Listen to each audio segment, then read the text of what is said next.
सरस्वती नमस्तुभ्यं वरदे कामरूपिणी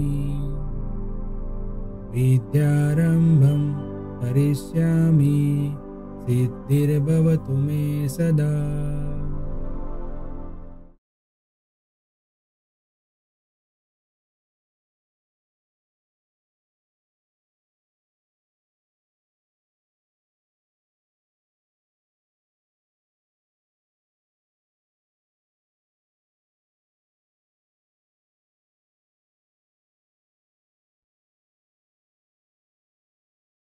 hello everyone, welcome to Mantra e learning. Friends, single entry में आज हम लेक्चर नंबर 6 देखने वाले हैं और आज के लेक्चर में भी एक और प्रैक्टिकल क्वेश्चन हम देखेंगे। अभी तक के जितने भी लेक्चर्स थे उसमें हमने सिंगल एंट्री के बारे में जाना, मेथड देखी उसकी, सिंगल एंट्री में से हमें डबल एंट्री में किस तरह कन्वर्ट करना है और फाइनल अकाउंट कैसे प्रिपेयर करना है डबल एंट्री सिस्टम से वो, और 2-3 तरह के अलग अलग से प्रैक्टिकल एग्जाम्पल भी अभी तक हमने देखे। और उन सब में आप देखें तो जो कुछ एंट्रीज होती है वो सब क्वेश्चन में एक जैसे ही आती है। मतलब क्रेडिटर्स का बैलेंस हो गया, डेटर्स का बैलेंस हो गया, बिल्स पेएबल का ओपनिंग बैलेंस, क्लोजिंग बैलेंस वगैरह जो भी है वो सारे ट्रांजेक्शन एक जैसे ही सब में आ रहे हैं। बट कुछ अलग अलग से एंट्रीज आ रही है, जैसे कि मशीनरी का सेल्स हो गया, बराबर, कोई एसेट भी ड्यूरिंग द ईयर हमने परचेस की है, डेटर्स और क्रेडिटर्स के हिसाब से बिल्स रिसीवेबल रिसीव्ड या बिल्स पेएबल एक्सेप्टेड का ट्रांजैक्शन, फिर एंडोस्ड बिल्स रिसीवेबल और डिसऑनर्ड बिल्स रिसीवेबल। तो एक कुछ स्पेशल ट्रांजैक्शन है, उस पर आपको ज़्यादा ध्यान रखना है। बाकी की एंट्रीज जो है वो ऑलरेडी आप एक बार पढ़ चुके हैं 11th-12th के अंदर भी, तो वो सब कॉमन है। पर ऐसी जो स्पेशल एंट्रीज जो आती है वहाँ पे आपको फोकस करना है और उसकी एंट्रीज हम किस तरीके से कर रहे हैं, अकाउंट क्लोज किस तरीके से करना है, ये सारे मेथड जो हम प्रैक्टिकली अभी यूज़ कर रहे हैं उसको आपको ध्यान से देखना है। ठीक है। जो स्टूडेंट अभी ये लेक्चर पहली बार देख रहे हैं तो उसको ये मेरा सजेशन है कि आप शुरू से पहले लेक्चर से ये चैप्टर पढ़ना शुरू करें। कोई भी क्वेश्चन आप ऐसे ही देख लोगे और एंट्री देख लोगे तो पूरा चैप्टर आपको नहीं आने वाला है, पूरे क्वेश्चन आपको नहीं आने वाले। उसको सिस्टमेटिक वे से करना है तो आप पहले से लेक्चर देखें, पूरा चैप्टर ध्यान से पढ़ें। ठीक है, चलिए तो शुरू करते हैं हम आज का लेक्चर, लेक्चर नंबर 6। और आज के लेक्चर में हम देखने वाले हैं हमारा क्वेश्चन, जो क्वेश्चन नंबर है 11।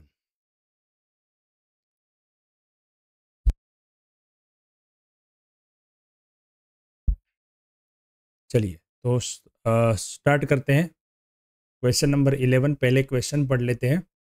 यहाँ पे दिया है Vivek keeps his account on single entry system from the following information prepare final account for the year ending 31 March 2018। अब ये डेट हमें ध्यान में रखना है, कौन से डेट को हमें फाइनल अकाउंट्स तैयार करने हैं। ओके, ये हमारी हो गई क्लोजिंग डेट। आप पर्टिकुलर्स उसमें देखिए तो 1417 यानी कि ये हो गया ओपनिंग बैलेंस और ये हो गया क्लोजिंग बैलेंस। अब यहाँ पे machinery, debtors, bills receivable, creditors, फिर bills payable, stock, cash bank, prepaid insurance और outstanding sundry expense.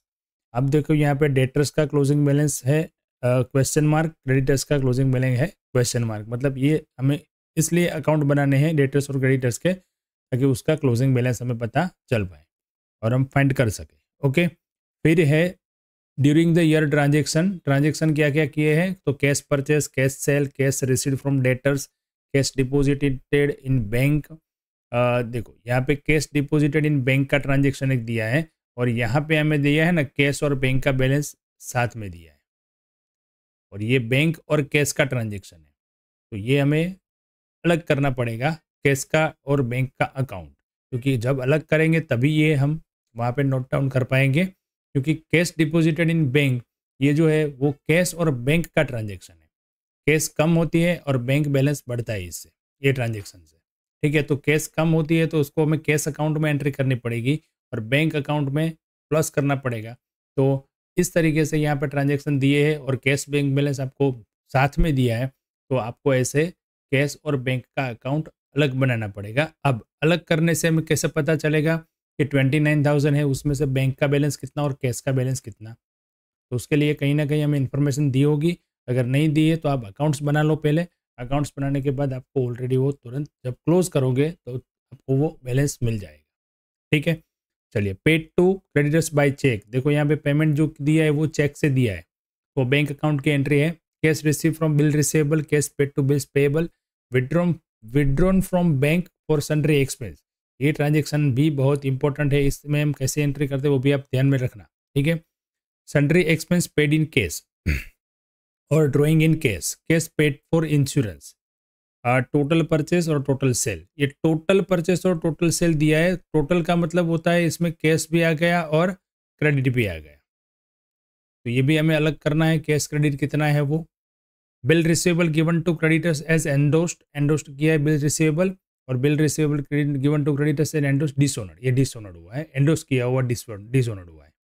Cash on hand, देखो यहाँ पे दिया दिया कैश ऑन हैंड 31 मार्च 18, उसका बैलेंस 10,000, यहाँ पे ओनली कैश बैलेंस दिया है। तो ओपनिंग में कैश और बैंक टोटल करके दिया है, क्लोजिंग में हमें ओनली कैश का बैलेंस दिया है। तो इस इंफॉर्मेशन से हम बैंक का और कैश का बैलेंस अलग कर सकेंगे। क्वेश्चन के हम जब लेजर के अंदर एंट्री करेंगे तब आपको पता चलेगा किस तरीके से करना है। यहाँ पे जस्ट आपको मैं समझा रहा हूँ कि ये इन्फॉर्मेशन हम वहाँ पे यूज़ करेंगे, तो इस तरीके से हमें वो कैश और बैंक का बैलेंस मिलेगा। मशीनरी वो were purchased on 1/10/17 by cheque. यहाँ पे खाली इन्फॉर्मेशन दी है कि मशीनरी जो भी है यहाँ पे हमारे पास, देखो ओपनिंग में 75 था और क्लोजिंग में 85, मतलब मशीनरी की वैल्यू बढ़ी है। बढ़ी है तो मतलब कोई ऐसा ना कभी नहीं होता कि जो मशीन वगैरह होती है उसकी वैल्यू बढ़े। हाँ, रिवैल्यूएशन करने के टाइम बढ़ती है, बट यहाँ पे 10,000 का जो डिफरेंस है एक ही साल के अंदर, वो परचेस किया हुआ है। तो कितना परचेस किया हुआ है वो यहाँ से हमें फाइंड करना है, और कब परचेस किया है वो हमें यहाँ पे डेट दी है। ठीक है, तो कुछ ऐसी भी इंफॉर्मेशन होती है जहाँ पे हमें ये इस तरीके से जो भी अकाउंट्स का कंसेप्ट है उसका यूज़ करना पड़ेगा। ठीक है, तो ये भी आपको समझ में आना चाहिए। अब एडजस्टमेंट क्या क्या दिया है, calculate interest on capital 10% interest गिनना है हमें कैपिटल पे, और डेप्रिसिएशन है मशीनरी का 10%, और बेड डेप रिजर्व रखनी है 5% ऑन डेटर्स। ठीक है, तो चलिए जितनी भी इम्पोर्टेंट यहाँ पे जो डिटेल्स थी जो हमें इस क्वेश्चन में ध्यान में रखने, मैंने वो आपको समझा दी। अब हम इसके ट्रीटमेंट किस तरह से करते हैं क्वेश्चन सोल्व करने में, वो आपको ध्यान रखना है। ठीक है, तो चलिए हमारा फर्स्ट स्टेप है कि हम पहले सब लेज़र बना लेंगे, जितने भी लेज़र अकाउंट्स के हमें रिक्वायरमेंट है वो। सबसे पहले बनेगा ओपनिंग बैलेंस शीट, क्योंकि हमें यहाँ पे नहीं दिया है, कुछ क्वेश्चन में दी होती है तो बनाने की ज़रूरत नहीं है। बिल रिसीवेबल अकाउंट, उसमें डेबिट क्रेडिट सब पर्टिकुलर सब कुछ लिखना है आपको। जितना आपका प्रेजेंटेशन अच्छा होगा उतने आपको मार्क्स भी अच्छे से और पूरे मार्क्स मिलेंगे। अगर आपने एंट्री सब सही की है पर लेज़र बनाने के अंदर कुछ गड़बड़ कर दी है, डेबिट क्रेडिट नहीं लिखा है, लेज़र का नाम नहीं लिखा है, डेट नहीं लिखी है, तो मार्क्स कम होने के चांसेस है वहाँ पे। भले ये आपका क्वेश्चन पूरे का पूरा कंप्लीट हो, सारी एंट्रीज कंप्लीट है, टोटल भी मैच हो गया है, पर आपने हेडिंग जो है वो प्रॉपर नहीं लिखा तो वहाँ पे आपका मार्क्स कम हो जाता है। तो प्रॉपर वे में आपको लेज़र बनाने हैं, प्रॉपर हेडिंग लिखना है, डेबिट क्रेडिट जहाँ पे आता है वो भी लिखना है। ये सब चीज़ें छोटी छोटी है पर ध्यान में रखने की ज़रूरत है। हम यहाँ पे कैश और बैंक जो अकाउंट है वो अलग करेंगे। अभी तक के क्वेश्चन में हम कैश अकाउंट ही बनाते थे, बैंक का बैलेंस हमें दिया होता था तो भी हम कैश एंड बैंक ऐसा मर्ज अकाउंट बना देते, पर यहाँ पे हमें अलग करना है क्योंकि बैंक के और कैश के अलग अलग ट्रांजेक्शन की इन्फॉर्मेशन हमें प्रोवाइड की हुई है। Trading account for the year ended 31 March 18, okay, इसे लिखना है इसका heading. Profit and loss account for the year ended 31 मार्च 18 पर डेबिट और क्रेडिट, और लास्ट में आएगा हमारा बैलेंस शीट एज ऑन 31 मार्च 18।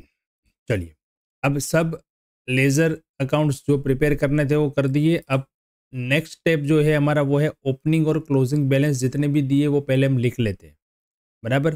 तो चलिए पहले ओपनिंग बैलेंस जितने भी दी है वो हम पहले लिखेंगे ओपनिंग बैलेंस शीट में, और इसके डबल एंट्री हम साथ साथ भी कर सकते हैं। जैसे कि देखो यहाँ पे हमने कर लिया पहले, सॉरी ये डेबिट क्रेडिट बैलेंस शीट में नहीं आता, ये गलत है, इसको हम कैंसिल कर लेते हैं, क्योंकि मैं करेक्शन कर लेता हूँ, एक जस्ट सेकंड।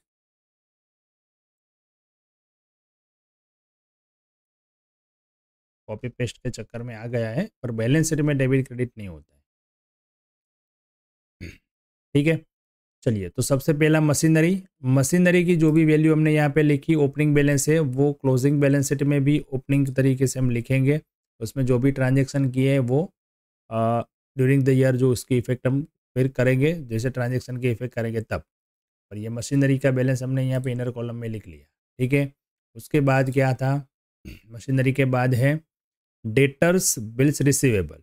डेटर्स और बिल्स रिसीवेबल, चलिए, तो ये भी एसेट साइड आएंगे, डेटर्स और बिल्स रिसीवेबल, और उसके अकाउंट्स हमने बनाए हैं, उसमें वो ओपनिंग बैलेंस में लिख लेंगे डेबिट बैलेंस। बिल्स रिसीवेबल का ओपनिंग बैलेंस 8000, डेटर्स का ओपनिंग बैलेंस 30000। उसके बाद है क्रेडिटर्स 20000 और बिल्स पेबल 6000। तो ये दोनों करंट लाइबिलिटी है, तो वो liability side opening balance sheet में लिखेंगे, और उसके अकाउंट के अंदर ओपनिंग बैलेंस कि sorry bills receivable, sorry bills payable and creditors, और इसका बैलेंस आएगा क्रेडिट 6000 बिल्स पेबल और 20000 क्रेडिटर्स। नेक्स्ट पॉइंट आता है उसके बाद स्टॉक। स्टॉक में ओपनिंग और क्लोजिंग दोनों स्टॉक दिया है, तो स्टॉक ओपनिंग स्टॉक है जो हम ओपनिंग बैलेंस शीट में लिखेंगे, और ओपनिंग स्टॉक की दूसरी इफेक्ट आएगी ट्रेडिंग अकाउंट में डेबिट साइड। ट्रेडिंग अकाउंट में debit side to opening stock. Okay, उसके बाद क्लोजिंग स्टॉक था 30000। तो क्लोजिंग स्टॉक जो है वो ट्रेडिंग अकाउंट में आएगा और लास्ट बैलेंस शीट में, यानी कि फाइनल बैलेंस शीट जो हमें बनानी है वहाँ पे आएगा। तो यहाँ पे क्लोजिंग स्टॉक क्रेडिट साइड लिखेंगे 30000, और उसके दूसरे इफेक्ट करेंगे हम बैलेंस शीट में। अब ये ट्रांजेक्शन सब आ गए, क्योंकि वो क्लोजिंग स्टॉक। ठीक है, बाकी के जो ट्रांजेक्शन है वो हम जैसे आते जाएंगे वैसे टिक मार्क करते जाएंगे। सॉरी फ्रेंड्स, चलिए नेक्स्ट बैलेंस देखते हैं हम। Prepaid, sorry, cash and bank balance. अब देखो, कैश और बैंक बैलेंस 29000 और 35000 है, बराबर। तो यहाँ पे ओपनिंग बैलेंस में हम अभी लिख लेंगे cash balance, cash and bank balance, क्योंकि वो टोटल है, उसमें से कितना वो कितना है 29000। यहाँ पे अमाउंट गलत आ गई है, मैं उसको सुधार लेता हूँ पहले। 15000 नहीं है, 29000 आएगा यहाँ पे। 15000 नहीं है, 29000 आएगा। चलो, ओके। अब क्लोजिंग बैलेंस जो है वो 35000 है, उसका हम क्लोजिंग जब करेंगे तब उसकी एंट्री किस तरीके से होती है उसका एडजस्टमेंट देखेंगे, तब देखेंगे।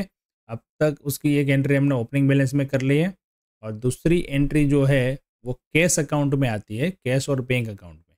बट हमें पता नहीं है यहाँ पे कि कितना ओपनिंग बैलेंस है और कितना क्लोजिंग बैलेंस, इसलिए हम अभी नहीं लिख रहे हैं।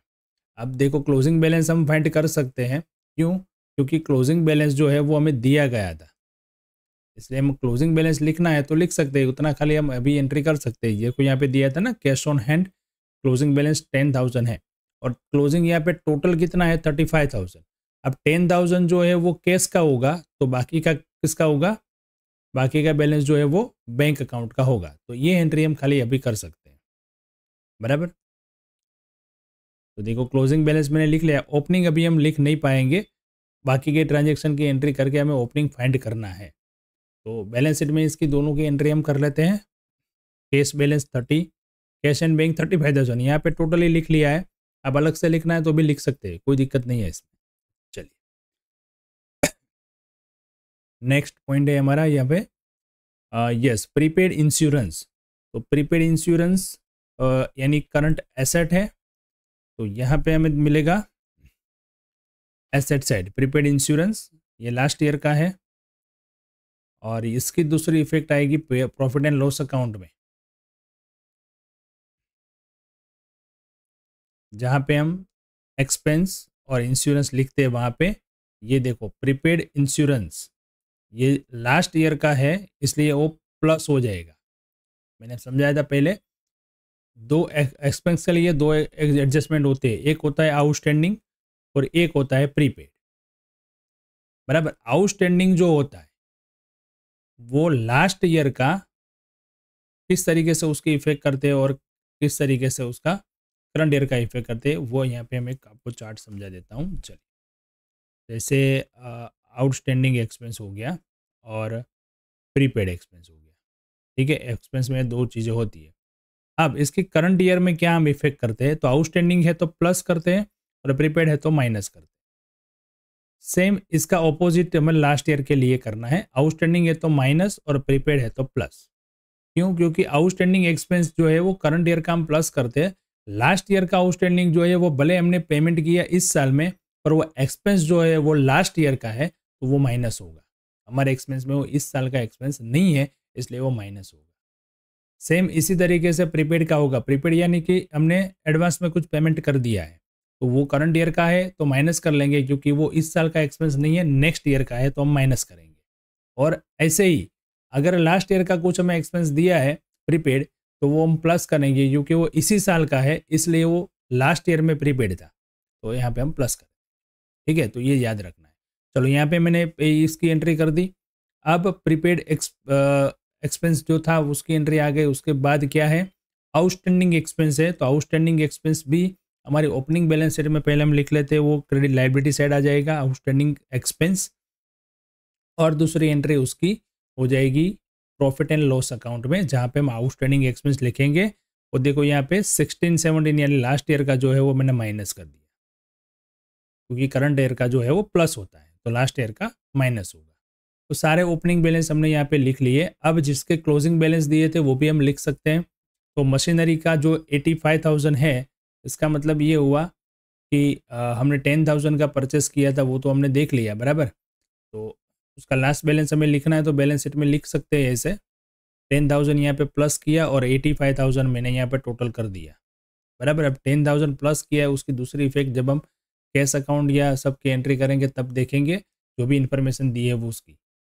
डेटर्स का और क्रेडिटर्स का हमें फाइंड करना है। बिल्स पेएबल का क्लोजिंग बैलेंस लिख सकते हैं। तो बिल्स पेएबल यानी जो लेजर था हमारा अकाउंट, पहले उसमें हम लिख लेंगे बिल्स पेएबल का कितना बैलेंस था, 80,000। क्रेडिटर्स का बैलेंस जो भी है वो हमें फाइंड करना है।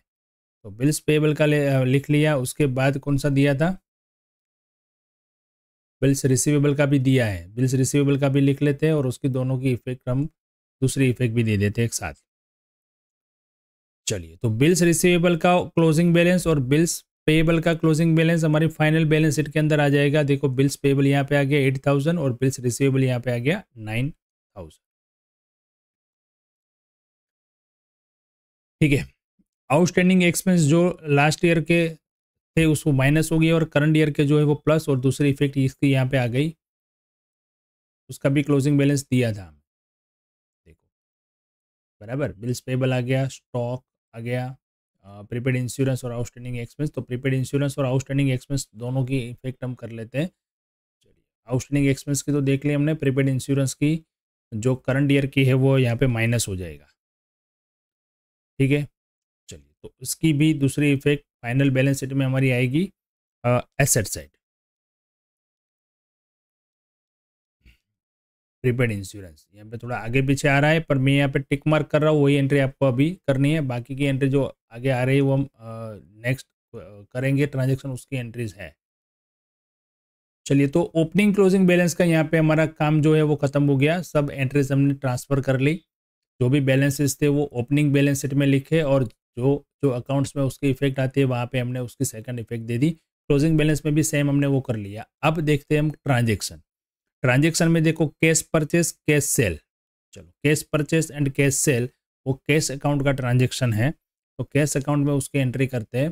कैश परचेस करेंगे तो क्रेडिट साइड आएगा 15,000 और कैश सेल करेंगे तो वो आएगा डेबिट साइड, बराबर।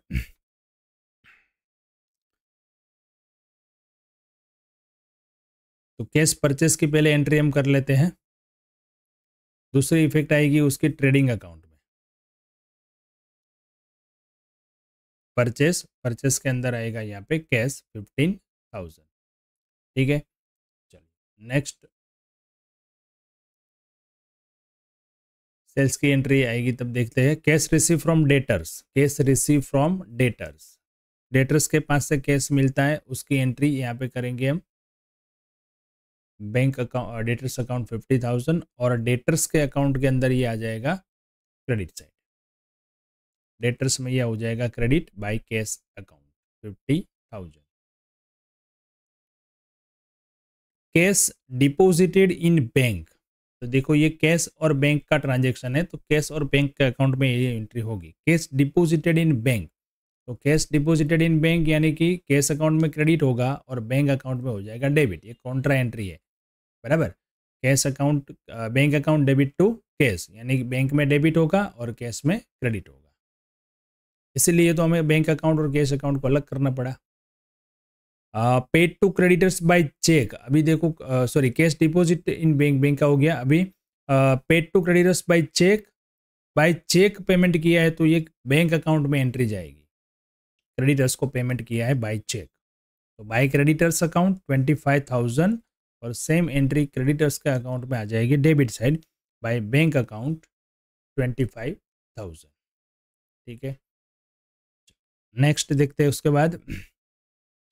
Cash received from bills receivable and cash paid to bills payable, तो जो कैश रिसीव्ड हुआ है वो हम कैश अकाउंट में डालेंगे डेबिट साइड। बिल्स रिसीवेबल का इतना पेमेंट मिला है 10,000 और बिल्स पेएबल का इतना पे किया है 5,000। ये बिल्स रिसीवेबल में क्रेडिट होगा और ये बिल्स पेएबल में डेबिट होगा, क्रॉस एंट्री होगी उसकी। ठीक है, तो चलो पहले बिल्स रिसीवेबल में देख लेते हैं। बिल्स रिसीवेबल में कैश अकाउंट और बिल्स पेएबल के अंदर यहाँ पे हो जाएगा डेबिट 5,000। चलिए नेक्स्ट, उसके बाद withdrawn from bank for sundry expense, ये ट्रांजेक्शन मैंने बोला था बहुत ही इंपॉर्टेंट है।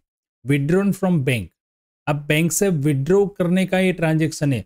कौन क्यों आपने किया उसका खाली रीजन दिया है, फॉर सन्ड्री एक्सपेंस, एक्सपेंस करने के लिए बैंक से हमने पेमेंट यानी कि कैश विड्रॉ किया।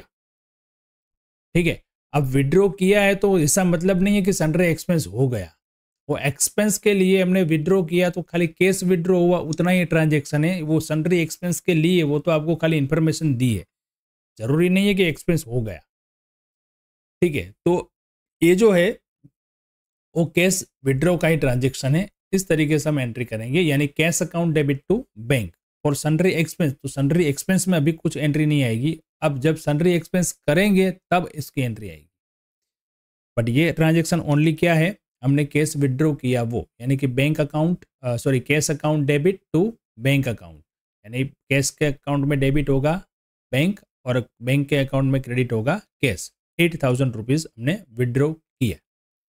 नेक्स्ट ट्रांजैक्शन है ड्रॉइंग इन कैश, कैश में ड्रॉइंग किया है तो कैश अकाउंट में क्रेडिट हो जाएगा ड्रॉइंग।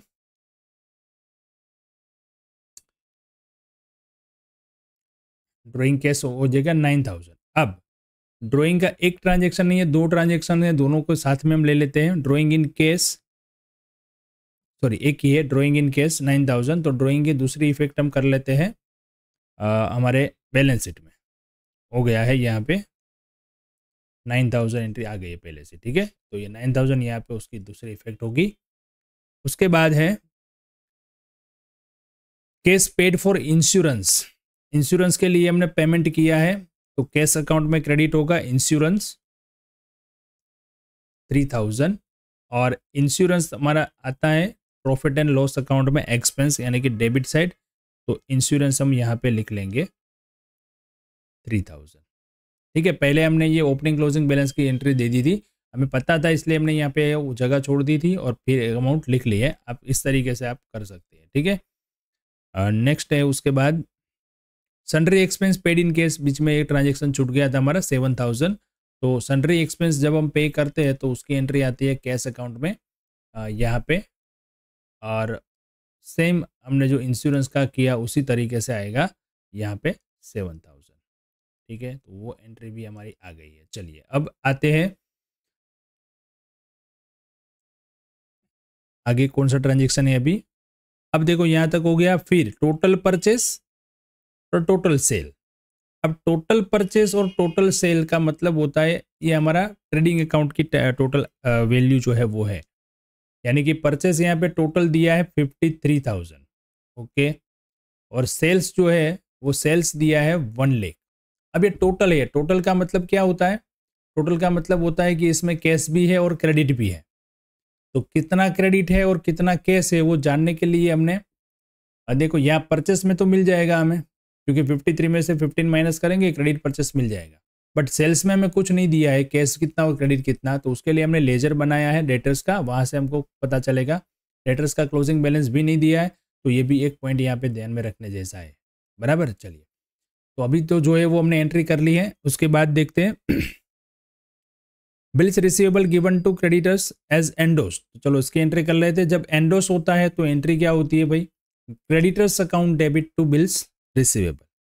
तो क्रेडिटर्स अकाउंट्स में यहाँ पे डेबिट साइड हम लिखेंगे बिल्स रिसीवेबल, और बिल्स रिसीवेबल के अकाउंट में क्रेडिट हो जाएगा क्रेडिटर्स 5,000। चलो उसके बाद जो बिल्स रिसीवेबल एंडोस्ड की थी वो डिसऑनर्ड हो गई 2,000 की। तो जब ऐसा कोई ट्रांजेक्शन आता है तो फिर हमारा सिंपल सा एक एंट्री हमें याद रखना है जो हमने हर बार डिस्कस की है, debtors account debit to creditors account. Endorsed की हुई बिल्स रिसीवेबल जब डिसऑनर्ड होती है तब, तो डेटर्स अकाउंट में डेबिट होगा, डेटर्स अकाउंट में डेबिट करेंगे टू क्रेडिटर्स अकाउंट 2,000, और क्रेडिटर्स अकाउंट में हम क्रेडिट करेंगे बाय डेटर्स अकाउंट 2,000। उसको डिटेल में मैंने आगे के लेक्चर में बाय जर्नल एंट्री समझाया है, तो ये कंसेप्ट अभी भी किसी को रिवीजन करना हो या समझ में नहीं आया तो आगे का लेक्चर देख सकते हैं आप। चलो कैश ऑन हैंड वो तो हमने कर लिया पहले ही। मशीनरी जो थी वो परचेस बाय बैंक था, चेक से परचेस की थी हमने 1/10/17, तो ये बैंक में ट्रांजेक्शन जाएगा। बराबर है, बैंक अकाउंट में ये ट्रांजेक्शन जाएगा। देखो हमने मशीनरी यहाँ पे तो लिख लिया था 10,000, बराबर, बट ये बैंक से परचेस हुआ है, अभी वो इन्फॉर्मेशन मिली तो उसकी हम बैंक में एंट्री कर सकते हैं। जैसे कि बैंक में यहाँ पे हम क्रेडिट साइड लिख सकते हैं बाय मशीनरी 10,000, उसका पेमेंट बाय बैंक हुआ है। अब एडजस्टमेंट बाकी रहा, बाकी सारी एंट्रीज हमने कर ली है। एडजस्टमेंट के अंदर कैपिटल का इंटरेस्ट दिया है, मशीनरी का डेप्रिसिएशन है और बैड डेप्स रिजर्व है। ओके, चलिए अब सबसे पहले हम फाइंड कर लेते हैं ओपनिंग बैलेंस शीट। तो ओपनिंग बैलेंस ओपनिंग कैपिटल, तो ओपनिंग बैलेंस शीट जब हम क्लोज करेंगे, यानी कि डेबिट साइड का एसेट साइड का यहाँ पे टोटल हो जाएगा 1,68,000 और 1,68,000, तो डिफरेंस हमारा कैपिटल मिल जाएगा 1,40,000। इस हिसाब से ओपनिंग कैपिटल फाइंड करने के लिए ही ओपनिंग बैलेंस शीट बनाना होता है ज़्यादातर एग्जाम में, एग्जाम्पल के अंदर। अब ये लिख लिया हमने यहाँ पे, उसके ऊपर 10% इंटरेस्ट कैलकुलेट कर लिया 14,000। अब उसकी दूसरी effect profit and loss account में डेबिट कर देंगे इंटरेस्ट ऑन कैपिटल। अब वो परचेस का जो भी हो हम आगे देखते हैं, पहले एडजस्टमेंट का वो कर लेते हैं। तो इंटरेस्ट ऑन कैपिटल यहाँ पे हमने कर लिया 14,000, ठीक है। चलिए उसके बाद मशीनरी पे 10% डेप्रिसिएशन है और बैड डेप रिजर्व कैलकुलेट करनी है 5%। तो मशीनरी का डेप्रिसिएशन की एंट्री कर लेते हैं। मशीनरी जो हमने लिखी थी वो 85,000 की टोटल थी फाइनली, और फिर उसका कुछ सेल वगैरह कुछ नहीं हुआ है, तो उसका डेप्रिसिएशन आ जाएगा 8,000। कितना परसेंटेज था फ्रेंड्स, परसेंटेज कितने थे मशीनरी के डेप्रिसिएशन के? यस 10% है, 10% है। तो अब ये 8,000 कैसे आया, बराबर। तो देखिए नीचे यहाँ पे कैलकुलेशन हमने कर ली है। 75,000 तो पहले से था हमारे पास ओपनिंग बैलेंस, तो उसका 10% 7,500, और 10,000 का हमने बाई किया है, उसकी डेट हमें दी थी 1/10 यानी कि 1 अक्टूबर 17 को। तो 1 अक्टूबर 17 से 31 मार्च 18 यानी कि 6 मंथ का डिप्रिसिएशन लगेगा उस पर खाली, तो 500, तो 8000 टोटल डिप्रिसिएशन होगा यहाँ पे। तो ये माइनस करके फिर इसकी फाइनल अमाउंट भी ले ली और उसकी दूसरी इफेक्ट कर दी हमने प्रॉफिट एंड लॉस अकाउंट में डेबिट साइड, डेप्रिसिएशन 8000। अब डेप्रिसिएशन का हो गया, उसके बाद बेड डेप्स कैलकुलेट करना है, पर बेड डेप्स कैलकुलेट करने के लिए हमें डेटर्स का क्लोजिंग बैलेंस चाहिए। तो उसके लिए पहले हम डेटर्स का अकाउंट क्लोज करते हैं और डेटर्स का क्लोजिंग बैलेंस फाइंड करते हैं। अब कैसे करना है, तो चलो उसके लिए पहले हमें बिल्स रिसीवेबल का अकाउंट क्लोज करना पड़ेगा। 24,000 यहाँ पे टोटल आ गया, 24,000 यहाँ पे लिखे तो डेटर्स का यहाँ पे डिफरेंस आ जाएगा 16,000, जो हम ट्रांसफर कर देंगे डेटर्स के अकाउंट में 16,000। अब देखो ये जो अकाउंट है वो है हम क्लोज नहीं कर सकते हैं, क्यों? क्योंकि ये अकाउंट क्लोज करेंगे तो यहाँ पे दो अमाउंट मिसिंग है। एक तो यहाँ पे आता है जो डिफरेंस, उसको हम बोलते हैं credit purchase, sorry credit sale, बराबर। यहाँ पे हमें जो इस साइड जो डिफरेंस मिलता है उसको हम बोलते हैं क्रेडिट सेल, यानी एक ये अमाउंट हमारी यहाँ पे मिसिंग है। और यहाँ पे देखो दूसरा है क्लोजिंग बैलेंस।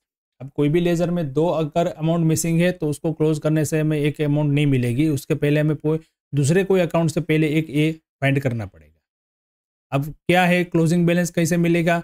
अगर क्रेडिट सेल मिल जाए तो क्लोजिंग बैलेंस मिल जाएगा, बराबर। तो क्रेडिट सेल कैसे मिलेगा? तो क्रेडिट सेल इस तरीके से मिलेगा जैसे हमें यहाँ पे देखो क्रेडिट से कैश सेल की इन्फॉर्मेशन दी थी, सॉरी कैश सेल की नहीं पर टोटल सेल की इन्फॉर्मेशन दी थी कि टोटल सेल 1 लाख है। अगर उसमें से कैश मिल जाए तो क्रेडिट मिल जाएगा हमें। तो कैश कहाँ से मिलेगा? कैश मिलेगा कैश अकाउंट से। तो हम जाएंगे कैश अकाउंट में, कैश अकाउंट में सारी चीज़ें आ गई है, कैश अकाउंट में देखे जाए तो सारी चीज़ें आ गई है।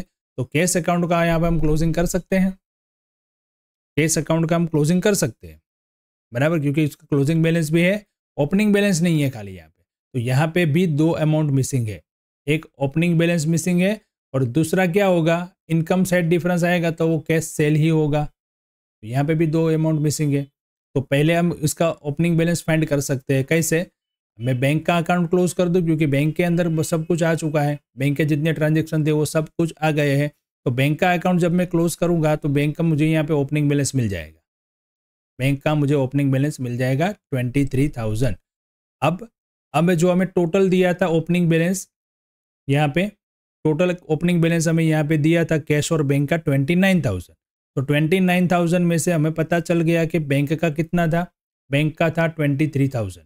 तो 29,000 जो ओपनिंग बैलेंस टोटल दिया है उसमें से अगर बैंक का 23,000 है तो फिर कैश का कितना होगा 6,000। तो हमें ऐसे ओपनिंग बैलेंस यहाँ पे मिल गया। तो वो हम लिख लेते हैं ओपनिंग बैलेंस। अब यहाँ पे एक ही अमाउंट बाकी रही जो है कैश सेल, 74,000 टोटल आ गया क्रेडिट साइड का। अब इसका टोटल हम 74,000 लिखेंगे तो यहाँ पे पता चलेगा हमें सेल्स कितना है 20,000। अब ये कैसे एज्यूम करना है और सपोज करना है कि भाई ये जो मिसिंग फिगर है वो सेल्स ही होगा। ये इस तरह से हम कर सकते हैं क्योंकि जितने भी खर्चे करने थे उसकी डिटेल हमें दी थी केस में, जितने भी इनकम मिलने वाली थी वो भी हमको डिटेल दी थी। तो भाई इसके अलावा इनकम क्या होती है बिजनेस की? सेल्स। सेल्स मेजर इनकम होती है, सेल्स की इनकम कैश के अंदर होती है और क्रेडिट के अंदर होती है। तो यहाँ पे अगर कैश अकाउंट में डेबिट साइड कोई डिफरेंस दिया है, मतलब कि कोई अमाउंट हमें मिसिंग है, तो वो कैश सेल ही होगा। ठीक इसी तरह से अगर कई बार कैश सेल दिया है तो कैश परचेस हमें मिल सकता है, बराबर। तो इस तरीके से हमें मिसिंग फिगर फाइंड करना है। अब कैश सेल मिल गया मुझे तो यहाँ पे हम कैश सेल लिख लेंगे 20,000, तो क्रेडिट सेल कितना हो जाएगा 80,000। अब ये 80,000 हम लिख लेंगे डेटर्स के अकाउंट में, तो डेटर्स का मुझे क्लोजिंग बैलेंस मिल जाएगा। ठीक है, क्रेडिट सेल लिख लिया यहाँ पे 80,000। अब टोटल कर लेंगे 1,12,000, 1,12,000, तो फिर यहाँ पे क्लोजिंग बैलेंस आ जाएगा 46,000। तो कुछ इस तरीके से कभी हमें जैसे इन्फॉर्मेशन दी है उस हिसाब से हमें अकाउंट क्लोज करने का ऑर्डर चेंज करना पड़ता है। वो आपको देखना है कि भाई मुझे कौन सी अमाउंट अभी मिसिंग है, तो मैं यहाँ कौन से अकाउंट से फाइंड कर सकता हूँ। जैसे मैंने यहाँ पे देखा कि यहाँ पे क्रेडिट सेल और क्लोजिंग बैलेंस दोनों मिसिंग है, तो फिर मैंने कौन सा पकड़ा, क्रेडिट सेल। क्रेडिट सेल कैसे मिलेगा? क्रेडिट सेल मिलेगा क्योंकि मुझे इन्फॉर्मेशन दिया था टोटल सेल्स का। अब टोटल सेल का इन्फॉर्मेशन दिया है तो मुझे कैश सेल मिल जाए तो क्रेडिट सेल में फाइंड कर सकता हूँ, बराबर। तो कैश सेल मुझे कहाँ से मिलेगा? कैश सेल मिलेगा मुझे कैश अकाउंट से। अगर कैश अकाउंट के अंदर भी मैं गया तो यहाँ पे ओपनिंग और सेल्स दो अमाउंट मिसिंग थी, तो ओपनिंग बैलेंस मुझे कहाँ से मिलेगा? बैंक अकाउंट से, क्योंकि बैंक में सारे ट्रांजेक्शन हो चुके थे। तो बैंक का ओपनिंग बैलेंस फाइंड किया, उसके बाद कैश का ओपनिंग बैलेंस मिला और उसका फिशिंग जो हुआ वो सेल्स हुआ, कैश सेल, तो बाकी का मुझे क्रेडिट सेल मिला और क्रेडिट सेल मैंने डेटर्स अकाउंट में लिखा, तब मुझे वहाँ पे क्लोजिंग बैलेंस मिला।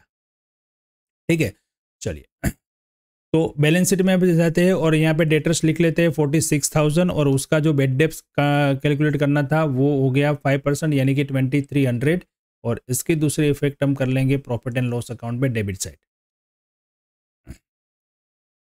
बराबर। अब यहाँ पे कोई इन्फॉर्मेशन नहीं थी बेड डेप्स की, तो हमें चार्ट बनाने का वो फॉर्मेट बनाने की कोई ज़रूरत नहीं है, सीधा ही हम लिख लेंगे बेड डेप्स रिजर्व एडजस्टमेंट की डायरेक्ट ही लिख लेंगे यहाँ पे, क्योंकि ट्रायल बैलेंस की यानी कि इन्फॉर्मेशन की कोई दी नहीं थी। उसके बाद कोई पॉइंट अभी बाकी रहता है? नहीं, सारे पॉइंट हमने कवर कर लिए हैं। जो क्लोजिंग बैलेंस फाइंड करने थे वो भी कर लिए। ओपनिंग बैलेंस शीट हमारी क्लोज हो चुकी है।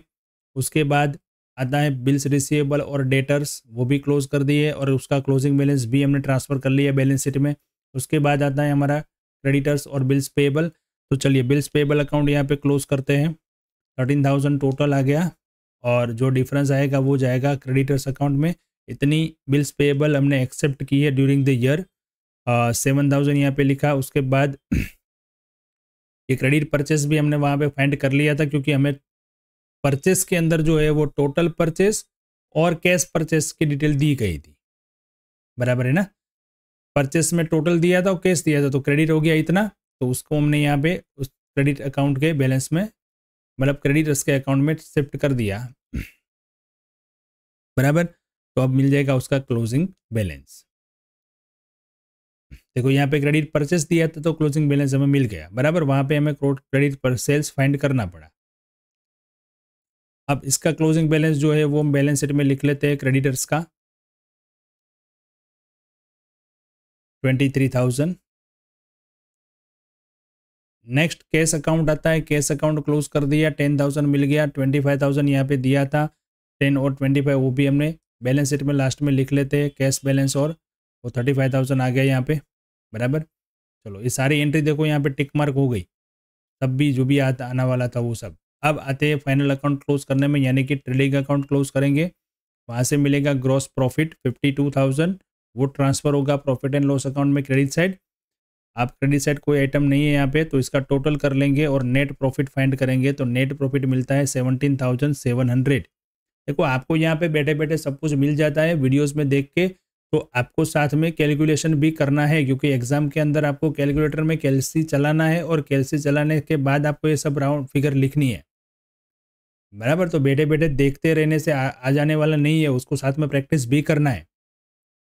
तो मेरा सजेशन है आपको कि आप वीडियो देखें, वीडियो देखने के बाद पूरा क्वेश्चन समझ ले और इसी क्वेश्चन को आप खुद से अपनी नोटबुक में लेके बैठे और राइटिंग करके लिख के और कैलकुलेशन में एंट्री कैलकुलेट करके फिर लिखे अमाउंट, तो आपको प्रैक्टिस भी रहेगी और आपको एग्जाम के अंदर कम समय में आप पूरा एक क्वेश्चन सोल्व कर पाए।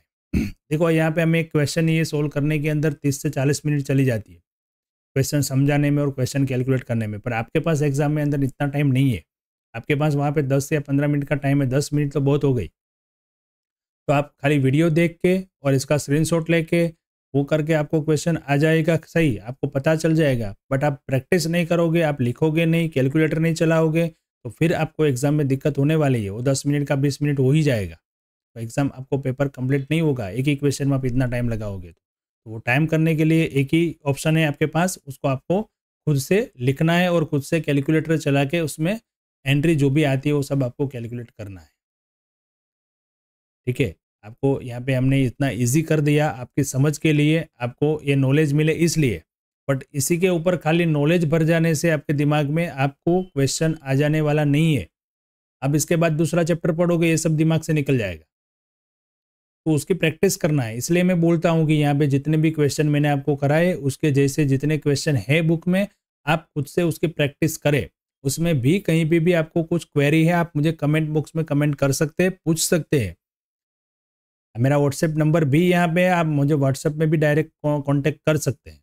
बराबर। तो कुछ इस तरीके से आपको प्रैक्टिस करना है। ओके, चलिए नेट प्रॉफिट जो आ गया वो हम ट्रांसफ़र कर देते हैं। कैपिटल में प्लस हो जाएगा, कैपिटल का टोटल आ गया 171,700 और ड्राइंग माइनस कर दिया 162,700, ये हो गया हमारा टोटल कैपिटल। अब बैलेंस शीट का टोटल कर लेते हैं 196,700, 196,700। तो कुछ ऐसे इस तरीके से हमारा एक क्वेश्चन होता है। चलिए आज का एक क्वेश्चन यहाँ पे हमारा कंप्लीट होता है। बहुत सारे टॉपिक इसमें हमने पढ़े, बहुत इंपॉर्टेंट टॉपिक्स थे, वो भी देखे हमने। अब नेक्स्ट लेक्चर में मिलते हैं नए एक क्वेश्चन के साथ। तब तक आपको इस क्वेश्चन की प्रैक्टिस करनी है। इसके जैसे क्वेश्चन भी आपको आपके बुक में मिले उसकी भी आपको प्रैक्टिस करनी है, बराबर। अगर कोई दिक्कत है, क्वेरी है, आप कमेंट बॉक्स में कमेंट डालो या व्हाट्सएप में व्हाट्सएप करो। आपके क्वेरी सॉल्यूशन के लिए मैं आपके लिए हाजिर हूँ, ठीक है। बट आपको करना पड़ेगा, ठीक है। Thank you and have a good